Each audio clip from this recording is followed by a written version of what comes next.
Sibin middle finger കാണിച്ചതിന് കട്ടക്കലിപ്പിൽ ലാലേട്ടൻ. ചില ആളുകൾ വീടിനുള്ളിൽ അസ്വസ്ഥതയുണ്ടാക്കിയെന്ന് ലാലേട്ടൻ പറയുന്നു. ജാസ്മിന് ഒട്ടും ക്വാളിറ്റി ഇല്ല എന്ന് സിബിൻ ബിഗ് ബോസ് വീട്ടിൽ പലതവണ പറഞ്ഞിട്ടുണ്ട്. അതുകൊണ്ട് തന്നെ ലാലേട്ടൻ സിബിനോട് ചോദിക്കുന്നു, ഒരാൾ പ്രൊവോക്ക് ചെയ്തപ്പോൾ അശ്ലീല ആംഗ്യം കാണിച്ച നിങ്ങളാണോ ക്വാളിറ്റിയുള്ള ആൾ? ഇവിടെ സിബിൻ ചെറിയ രീതിയിൽ പ്രൊവോക്കഡ് ആയതായിട്ട് നമുക്ക് കാണാം. സിബിൻ പറയുന്നു, എന്റെ ക്വാളിറ്റി അളക്കുന്നത് ഞാനല്ല എന്നാണ് സിബിൻ പറഞ്ഞത്. അതിനുശേഷം ലാലേട്ടൻ സിബിനെ നല്ല രീതിയിൽ പൊളിച്ചെടുക്കുന്നു. എന്തായാലും സിബിനെ പവർ ടീമിൽ നിന്നും പുറത്താക്കാനുള്ള സാധ്യതയുണ്ട്, അല്ലെങ്കിൽ അടുത്തയാഴ്ച ഡയറക്റ്റ് നോമിനേഷനിൽ ഉൾപ്പെടുത്താനും സാധ്യതയുണ്ട്.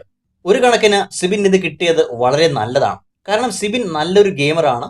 അതുകൊണ്ട് തന്നെ ഭാവിയിൽ ഇത്തരത്തിൽ ഏതെങ്കിലും അബദ്ധം കാണിച്ച് പുറത്താവുന്നതിൽ നല്ലത് ഇപ്പോൾ തന്നെ കിട്ടി പഠിക്കുന്നതാണ്. ഇത്തരത്തിലുള്ള അനുഭവത്തിലൂടെ പഠിക്കുന്നത് എന്തുകൊണ്ടും നല്ലതാണ്. പിന്നെ നമ്മുടെ ജാസുമോളുടെ ക്വാളിറ്റിയെ പറ്റി നമുക്കെല്ലാം അറിയാവുന്ന കാര്യമാണ്. ഇത്രയും നല്ല ക്വാളിറ്റിയുള്ള മത്സരാർത്ഥി വേറെ ഉണ്ടോ എന്ന് തന്നെ സംശയമാണ്. ബിഗ് ബോസിന്റെ ചരിത്രത്തിൽ തന്നെ ഇത്രയും നല്ല ക്വാളിറ്റിയുള്ള ഒരു മത്സരാർത്ഥി വേറെയില്ല. എൻ്റെ ഒരു അഭിപ്രായത്തിൽ ലാലേട്ടൻ ജാസുമോക്ക് ഒരു ചെരുപ്പ് ഗിഫ്റ്റായിട്ട് കൊടുക്കണമെന്നാണ്. ഒരു ഹവായി ചെരുപ്പ്. കാരണം പാവം ചെരുപ്പില്ലാതെയാണ് അവിടെ ഗെയിം കളിക്കുന്നത്.